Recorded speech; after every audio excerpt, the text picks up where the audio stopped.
actually get into a new relationship, you might be somewhat of an expert on all things early dating. But navigating those first few months of being committed to someone after dating for a while can feel like you're on a totally different planet.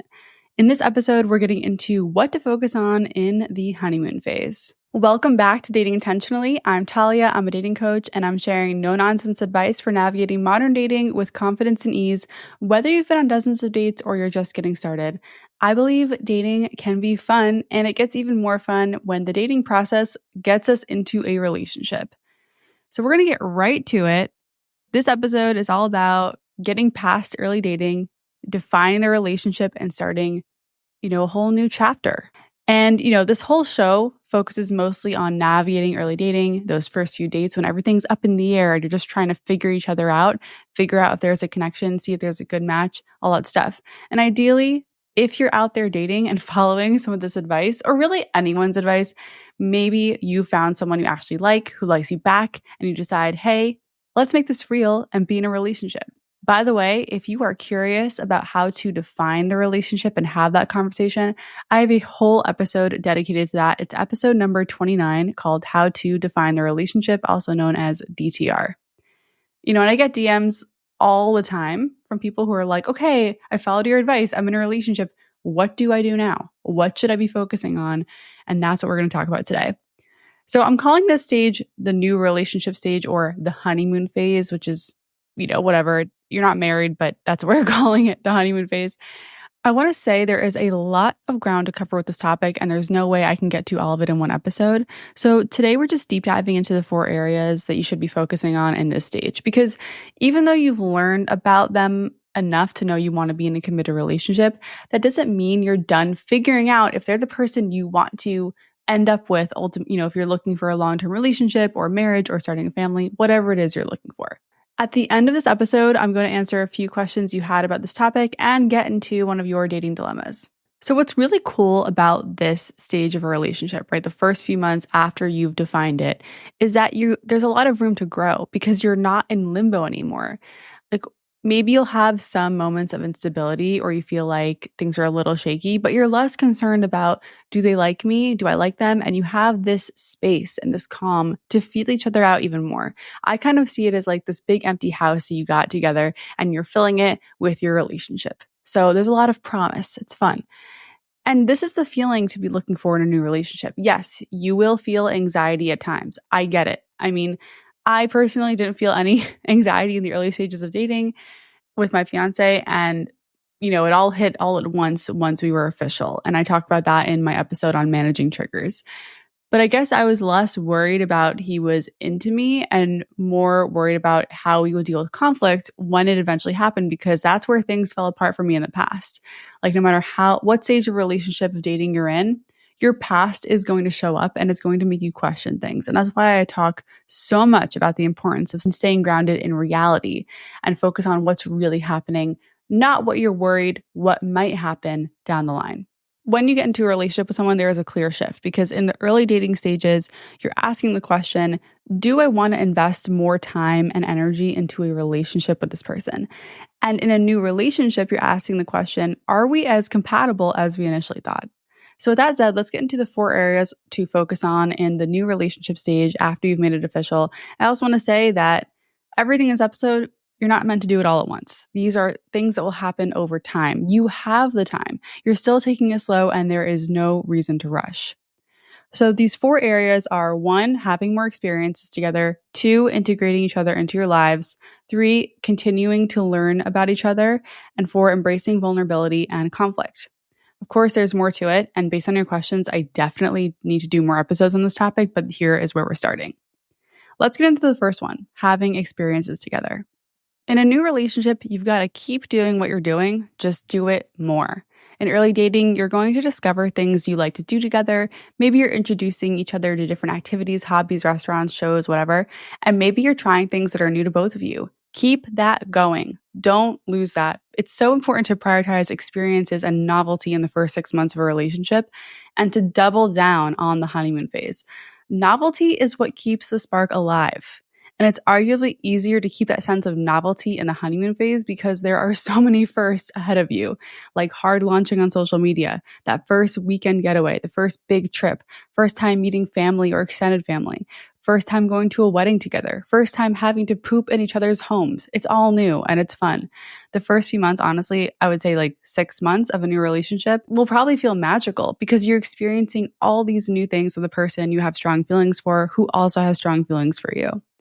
By the way, if you're asking how long the honeymoon phase is supposed to last, I've heard anywhere from 6 months to 2 years. In my opinion, it's more like 6 to 18 months. And after that, things really settle into a different phase that's less exciting, but more safe and secure. And there's like a deeper love there. During the first few months of a relationship, the start of the honeymoon phase, you're building more trust, you're getting more intimate emotionally and probably physically, and you're spending more time together. So it's normal to start seeing each other more for dates, but also for last minute hangouts that are less date like and more just maybe meeting randomly for coffee or a workout or a quick drink after work. Don't overthink this aspect, right? Don't overthink it because early dating is a minefield. At this point, you should have a sense of how they operate in their life so you can focus more on just having fun and enjoying the relationship you're building. You're not really worried as much about like, is this going to work out? You kind of believe it's going to work out, so now you can just focus on having fun. In this phase, you know it's going well when you do everything you've been doing, but it gets easier, you're doing it more, you have more time together, deeper conversations, more communication about your needs and boundaries, more conversations about the future, all of that stuff in general. You're going to make amazing memories together and strengthen the friendship during this phase too. Here are some ideas or tips for you to keep doing what you're doing in this stage of a relationship. First one is really fun and really important is start keeping a list of date activities and ideas. My ex and I did this for the first 2 years of our relationship, and it was so fun to, add to it, cross things off. We would always look at it when we had like a free weekend and wanted to know what should we do in the city this weekend. We had our list, and it was really fun to kind of collaborate on that together. You can also research things that play into their interests that you want to explore or things that play into your interests that you want to show them. So like if you're really into biking, maybe you're going to plan a bike ride together. Maybe they're really into golfing, so you're going to plan a top golf date together. And this is collaborative. This isn't about like keeping track of who's planning what date. You're planning things together. You're building your relationship together. So get out of the mindset of like, oh, well, if they planned last date, I'm going to plan this date. It doesn't matter as much. You are in a relationship now. Like this is a collaborative effort. And when it comes to frequency, talk about what works for you. Talk about what you expect and want. I think personally, anywhere from 2 to 4 dates a week in this stage of a relationship is great. You don't need to hang out with them. You shouldn't hang out with them every day. You still need to make room for your friends and your own hobbies, your independence. But I think 2 to 4 times a week, pretty solid. Another way to keep doing what you're doing, but doing it more, is to plan a weekend getaway or a bigger trip. This is the perfect time to start getting into that. Now that you have the stability of being committed to each other, you can start planning a little further out, right? A month, 3 months, 6 months out. Maybe you've got something you want to go check out in another country, another state, wherever. And finally, bring your friends on dates. Go on double dates. Invite friends to whatever you're doing if you want to. That's another way to kind of expand on what you are already doing in the dating phase. And that leads us to the second focus, which is integrating each other into your lives.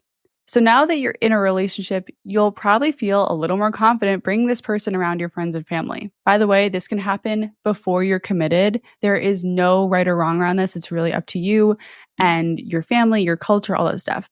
I met Johnny's sister on our 5th date, and he met my friends, probably on our 4th or like really early on, because I would always bring guys that I was dating climbing with my friends. So if you're listening to this and you're not in a new relationship, just know that you don't have to wait until you're committed. It doesn't have to be a big deal. But once you're official, you've now been upgraded from guest star to series regular. So you're going to be in more storylines. Sorry to go all TV nerd on you, but that is the best way I can explain it. You're going to be around more. They're also going to be around more in your life.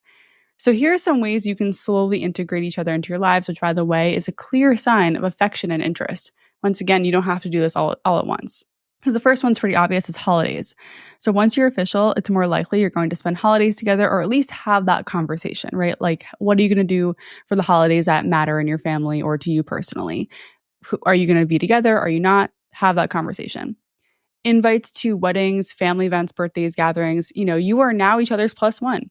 Some friends and family are more supportive than others, right? Like in some groups, it's going to be more assumed that your partner is going to come with you to everything that you're invited to. Some are going to be a little more like, no, you have to date longer. Like it has to be more serious until you can start bringing them around. For example, my brother told me that he wanted to wait until we were 2 months dating officially for 2 months to meet my fiance, which was annoying because my brother was like around. It wasn't like he couldn't see him. He just was like, no, you have to be dating for 2 months. Okay, fine. Whatever. We did that. Another one is sleepovers. So I personally didn't do sleepovers with anyone until I was in a relationship because I find them to be extremely intimate, and I'm a morning person who just wants her space in the morning.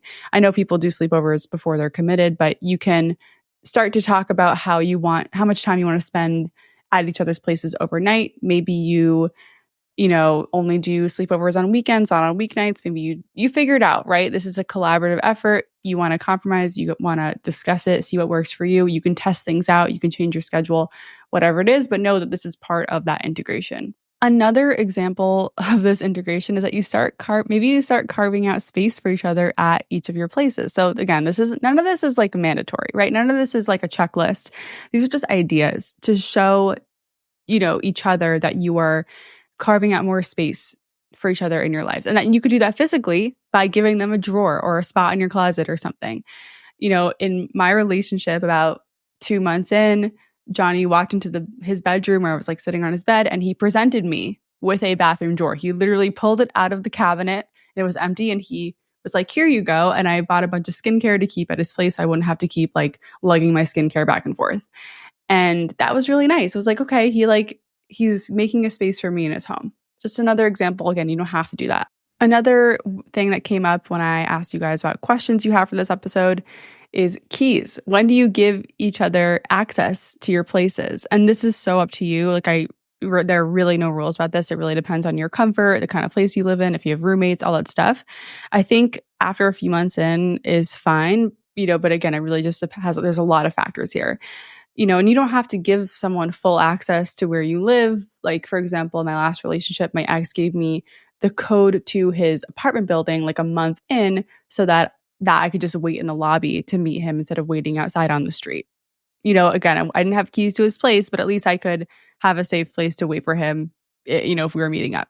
And that felt appropriate. So again, you can figure it out based on your situation. I think with my fiance, Johnny, we didn't give each other keys or access until almost a year into our relationship because it just wasn't that big of a deal, right? It just didn't really feel like it was an issue. He didn't need keys to my place. I didn't really need keys to his. And one of my favorite integration examples that I think is not talked about as much that you can consider is talking on the phone with each other's friends and family before you meet them. So this is really helpful if you live not close to your family or friends or whatever, you have like long distance relationships with them. Basically, if your friends and family are constantly calling you, you can get on speakerphone, get your partner involved, have them meet on the phone. This also can take a lot of pressure off that first in real life meeting. I know for me, it was really fun because, Johnny's friends call him all the time and my friends call me all the time. So it's just like a nice way to integrate into these friendships and relationships that are already existing before you had this new relationship. So it was casual, it was friendly, it was fun. I just think it's really cool and no one really talks about it. So keep that in mind. So I mentioned earlier about family, like if they're taking you around to meet their friends and family, that's a great sign. But if they're not, that's kind of a yellow flag. Sometimes it means they're hiding something or they're scared of taking that step. And sometimes it just means they're not super close to their family or maybe they don't have a lot of friends. Make it known if you want to meet their friends and family and it hasn't happened yet. Have a conversation about it. And that is the theme of this episode. Have a conversation about it. At a certain point, if someone's caged you with this and they're not explaining why you haven't met their friends or family, that's not a great sign for their relationship. Like, suppose they have a solid explanation that you can empathize with. In that case, you just need to ask yourself if you want to be in a relationship where you probably won't have a close relationship with their family or be integrated into that part of their life. Also, if you are the one who is not super close with their family or you don't have a ton of friends, be ready to address this because this is an expected part of developing a relationship and it's going to come up eventually. So we've covered the first two areas of focus, which are keep doing what you're doing, just do it more, and integration. And before we get to the next two, I just want to remind you or let you know that you can actually watch these episodes on YouTube. You can find me. The link to my YouTube channel is in the show notes, or you can just Google Dating Intentional on YouTube and you will find me. These episodes, you can actually see my face. You can see the guests. It's a totally different experience. And I invite you to come subscribe. Also, if we're not connected on Instagram, you can come hang out with me there. I'm dating.intentionally on Instagram. I read all my DMs. I love hearing from you. And if you're not on Instagram, you can email me, datingintentionallypod@gmail.com. I love hearing from you. So these are all the ways you can get in touch. So thank you for listening. All right. So let's get into the next two. The next one is continuing learning about each other. So this is a big one. The juicy questions and exploring each other's values doesn't end in the early dating phase, right? If you're running out of things to talk about after you become official, there's something off because there is a lot more to know. You can't know everything about someone in the first month or 3 of dating them. Keep going.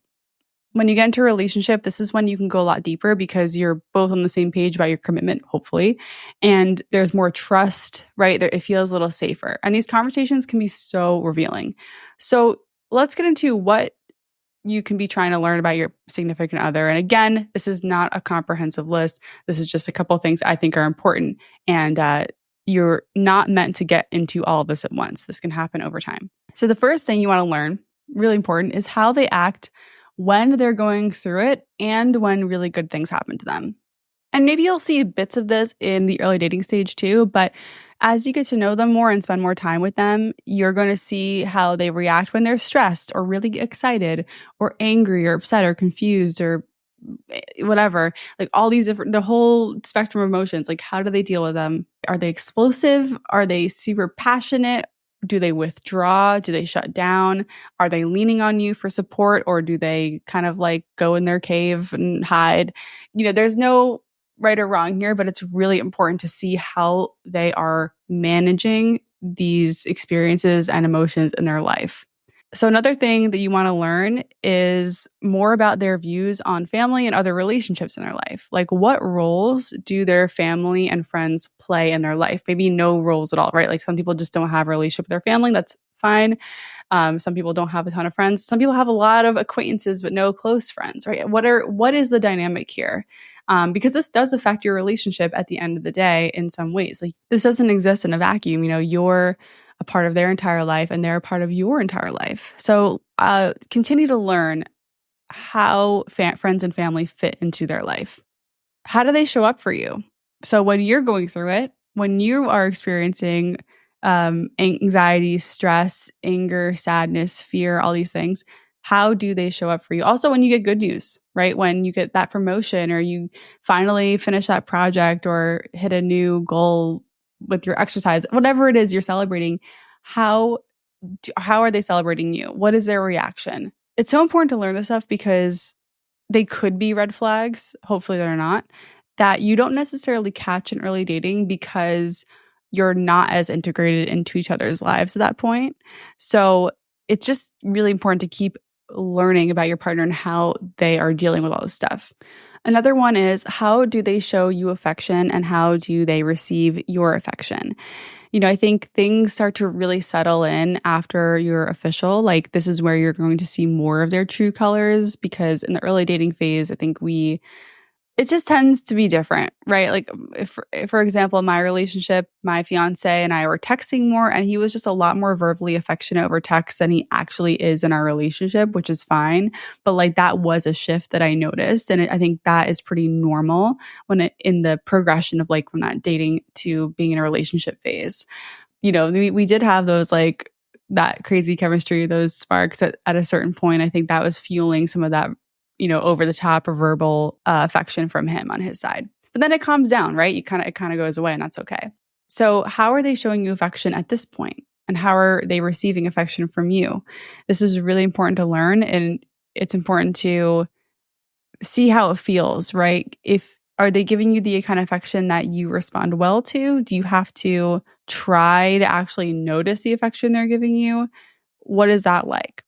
Another really important one is, how do they respond when you talk about what you need? And do they ever tell you what they need? This is a big one. How someone responds to your needs will tell you a lot. If they're dismissive, if they minimize them, if they tell you you're immature, if they tell you you're asking for too much, that's a big red flag. Big red flag. But you're not going to know that if you don't speak up for your needs. So it's really important to speak up. Obviously, when it comes to sex, there's a lot to learn there too. What are your sexual needs? What are theirs? At this point, you'll probably be talking about sex more. Hopefully, please keep talking about sex. You're going to be having sex on a consistent basis, hopefully, and probably getting better at it, because it does get better as you get to know someone and you learn their preferences and they learn yours, and you become more emotionally close. And that also makes sex better. So this is another important area to focus on. You're not done learning in the early dating phase for this. It's going to keep evolving.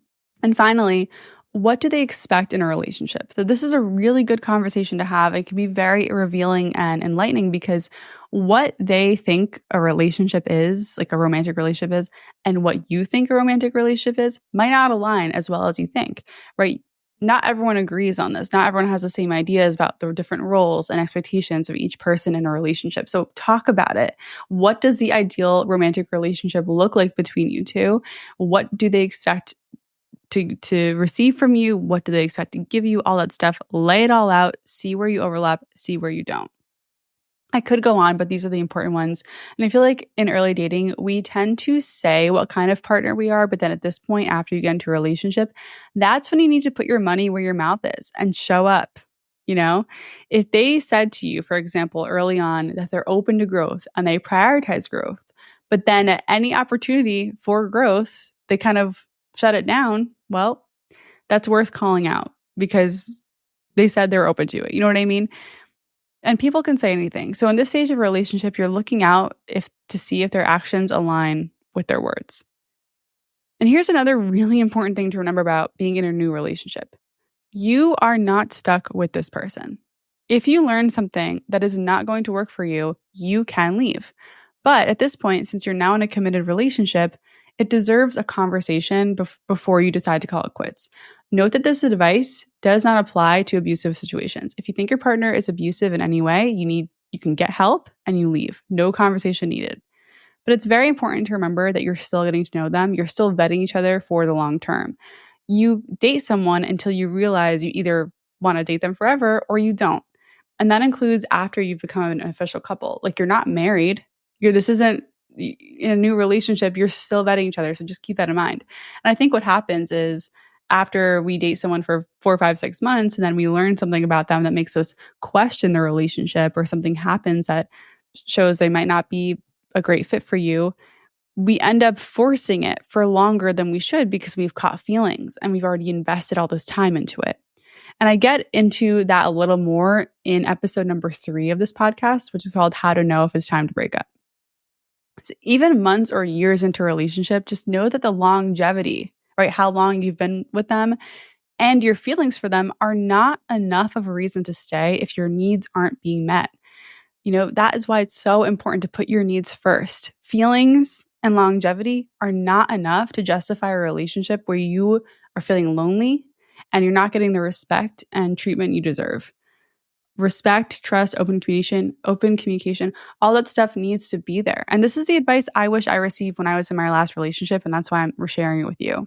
Let's get into the last area of focus, which is embracing vulnerability and conflict. So I get asked a lot, how do you talk about this? And how do you bring up that? When do you bring up this? And usually it's about things that are not so fun to talk about, like mental illness, STIs, sexual assault, trauma, all this stuff that you are scared to reveal to your partner. And I want to say, I think it's fine to lightly touch on these things in the early dating stage as you're getting to know someone. You can mention that you've been through some shit. You don't have to wait until you're in a relationship to do these big reveals. But I think when you find someone and you mutually decide to be in a committed relationship, you now have more trust and space to go deeper into the topics and these details. Your best partner, your best match is going to be someone who you feel comfortable with talking to about anything. But to get there, you need to start somewhere. Like, you might not feel super comfortable talking about the stuff with your new partner at first, and that's okay. It's expected, especially if you've never felt comfortable talking about certain things to anyone, even people you're close to. So it might feel weird for you. It might feel weird for them. That's okay. But you've got to start somewhere. So here's the thing about vulnerability. The more you get vulnerable with someone, you create the opportunity for two things. One is understanding, and the other is conflict. Basically, as you open up, they're going to understand you more, how you think, how you feel, what drives you, what you're scared of, and they're going to learn what you need. But with all that might come some conflict or disagreement because you're not the same person. When you tell someone what you want and need in a relationship, you are showing vulnerability, and that's so powerful. But it also opens the door to conflict. And that's why keeping it all in is really a people-pleasing, conflict-avoiding behavior. Trust me, I would know. So this part of it, being in a new relationship is all about sharing more of yourself and being open to conflict, not being afraid of conflict, because you need to see how you manage your differences. You need to see how you communicate when there is conflict or disagreement, because it's going to happen, and that's okay. It's normal. You are not exactly the same person. You don't want to be exactly the same person. That would be a crappy relationship. The fact your differences make you better, but also will present challenges, and that's okay. I want to tell you, don't pick fights just for the sake of seeing how you interact when you're in conflict. Please, don't just start fights for no reason because you want to see how you communicate. As long as you are being vulnerable and you're speaking up for yourself and you're advocating for your needs, conflict will probably come up naturally. And eventually you're going to hit some kind of speed bump, and that's okay. If it's been 6 months and you've never ever had any kind of disagreement or conflict, someone's probably not saying something. Someone's probably not speaking up, because there's no way that you could agree on everything. I think being easygoing is a great quality, but there's a point where you are abandoning yourself and your own needs because you're just trying to be easygoing. And that could be you, or that could be your partner. Something's off there, though, I think. So the idea here is to be vulnerable, share your thoughts, share your opinions, share your needs, let conflict happen, and see how you navigate it. Hopefully, you are able to navigate conflict in a way that's kind and empathetic, compassionate, patient, all those things. That's the ideal. It's never going to be perfect, but hopefully you can navigate it with respect. If you have these blow up, yelling fights and it feels scary and super tense, or there's conflict is followed by a 3-day silent treatment, that's a red flag, huge red flag, probably a sign to leave. I think one thing that's really not talked about enough in relationship development is that you can talk about how you talk about things, like going to therapy or reading books about communication. All that stuff is all about improving your communication when things get hard, because it's easy when things are easy, right? It's easy and when things are light and fun and good and everyone's in a good mood and no one's, at odds with each other, all that stuff. But when things get hard, that's when it matters. So don't avoid conflict, see what happens, and you will probably find areas for improvement. And that's okay. It doesn't mean your relationship's doomed. It will give you a chance to grow and evolve as communicators and see where the gaps are and what you can do to meet each other in the middle. So if you're someone who struggles to get into deeper conversations, I highly recommend trying the And card games, especially the couples edition. And if you're on YouTube, you can see I'm holding it up. So I'm partnering with the Skin Deep and have been loving this card deck. Johnny and I bring a few cards on our dinner dates to answer. And here are some recent questions we asked each other. Describe one experience you wish we'd have in the future. What is your ideal retirement lifestyle? And what's a memory from your childhood you most want to remember? So what I love about these questions is that they lead to really interesting discussions that you might not have been able to get into as easily. So you can grab this link to the deck that I have, or there are other decks for various stages of relationship, in the show notes. So there were some questions from you guys that I'm going to answer about this topic of I'm in a new relationship, now what? So the first one is, were you ever official with someone before Johnny? And so obviously I've had a few long-term relationships. So yes, but then before, in my year-long dating journey, I was official with one person who ended up being an alcoholic. So we broke it off. We dated for like 2 months officially. And then there were a few other people that I like was exclusive with. So not no labels at that point, but like I was only seeing them. And so, I was like on the track of getting into a new relationship with other people, but it ended up being Johnny. Someone asked about pacing in a new relationship. There are a lot of questions about pacing, like when do you hit all these different milestones, like I love you, meeting the family, taking a big trip, moving in together, all that stuff. And I actually do have an episode on timelines. That is episode number 19, dating timelines and a recap of 1 year with my boyfriend. So, but I also just want to say there is no correct timeline, right? There's no set rules of when things should happen. So it's like take that with a massive grain of salt if you go listen to it. Another question was, what should you know about someone a few months in? That's a great question. I think you should know, again, like I was saying earlier, how they deal with certain things, like, and just how they deal when life is lifing, how they deal when they get bad news, good news, things don't go their way, or things turn out to go great. What is their reaction? I also think you should know just kind of what they really care about, what drives them in life. It's really fun to talk about in a new relationship, and what their goals are, right? That's really important. Like, what are they working towards the next 2, 3, 5, 10 years? What do they want in life? Also other things like maybe how they take their coffee or what their favorite breakfast is and what they enjoy in the bedroom. All important as well. Another question was, how do you maintain independence? So this comes up a lot. I think especially if you are avoidant, you worry about how to keep time for yourself, which is really important. No matter what your attachment style is, no matter what kind of relationship you're looking for, it is really important to maintain the longest relationship you'll ever have, which is the one with yourself.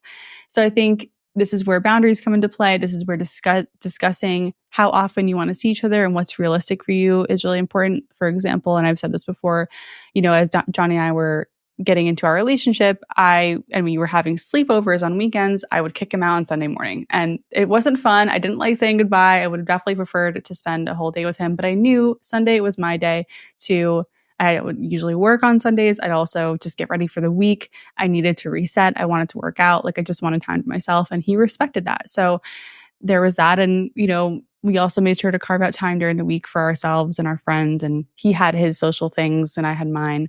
So you kind of have to figure it out and talk it out and remember that it can evolve, right? You can do things and you can be like, you know what, this isn't working for us. Let's try something else. And the last question that came up was how to make sure things stay at a slower pace. And that's a really great question and good point, because even though you are now in this new relationship, that doesn't mean you've got to speed things up, right? It's not a race. There's no rush. You are still vetting them. You are still getting to know them. You're still deciding if they are someone you really want to spend the rest of your life with if you are dating for marriage. So I would say my main tip here is to keep checking in with yourself. Keep asking yourself, do I like them? Is this the kind of person I see myself with? Is this person meeting my needs? Are they proving to me that they can show up consistently? Do I feel safe with them? So in order to ask yourself these questions, you have to take it slow. You have to pause, at certain points and ask yourself, how are things going? How do I feel in my body when I'm with this person?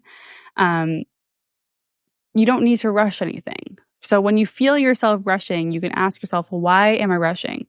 Am I chasing a sense of security and safety? Am I just really excited? And see if you can slow down. Also, again, like the theme of this episode, have a conversation, talk about the pacing with your partner. I hope this helps. So let's get into the dating dilemmas. I think I have one for you today. Here we go. I, 30 male, recently ended things with a woman, 27 female, after 2 months or so. Things were great and it was clear we both liked each other, but she said her life was complicated and she wasn't in quote unquote the mental space to date. I could feel it coming, but I was disappointed nonetheless. About a month after things ended, I see that she's active on Hinge, where we met. I'm trying to not jump to conclusions, but I'm very confused. Is what she told me a lie? Would it be okay to reach out to her a little later? This is a bummer, and I'm sorry this happened to you. It's really annoying. Here's my take. she may not have been in the mental space to date the way you wanted to date, right? If you are looking for a relationship, which sounds like you are, it's possible that, after 2 months, she realized that she wasn't looking for anything as serious as what you were looking for. And so you're allowed to go on Hinge and the dating apps for whatever you want, casual, friendship, open relationships, serious relationships, like you're allowed. So it just could be possible she's on the apps because she is looking for casual and you're not. And that's where, unfortunately, we all mingle there on the apps. She's probably still exploring, right? Like sometimes you date someone for a while and you realize, oh, I'm actually not ready to be committed. I want to keep playing the field. I want to keep exploring. And that's okay. It doesn't have anything to do with you. I've definitely been there, right? I literally dated, I had this exact experience where I dated someone for 2 months. Things were going great. And I just was like, I'm not ready to commit at this point, even though I thought he was great. And I'm sure he's in a relationship now at this point. And remember, people are allowed to change their mind, right? So maybe sometimes people reject us in a way they think is going to hurt us less. So she could have been saying, I'm not in the mental space to date, to protect you from the real reason, which is that maybe she just wasn't into you. And that's okay. People rejecting someone's hard, and people will give a vague reason in place of the real reason because the real reason might hurt you too much and they don't want to be the bad guy. And that's fair. It makes sense. And so it's possible she wasn't into you. And then, or she changed her mind while dating you. She learned something about you that it wasn't going to work out, and she went back on the apps. In terms of reaching out to her a little later, you can always shoot your shot. There is nothing stopping you. I say go for it. You have nothing to lose. Your life won't change if she says no or doesn't answer. Your life will stay exactly the same. So I say go for it. You got nothing to lose. All right, that's all I have for you today. I want to thank you for listening. Thank you for trusting me. I hope this episode helped you get more clarity on what to focus on in the honeymoon phase. Don't forget, you're doing great. I love it if you share this episode with someone who is navigating dating and might need a little confidence boost or some tough love. If any of these episodes have helped you in your journey, you can help me by leaving a stunning review on Apple or giving Dating Intentionally 5 stars. I'd really appreciate it, and it helps new daters find this podcast. Once again, I'm Talia. This has been Dating Intentionally, and I will see you on Friday.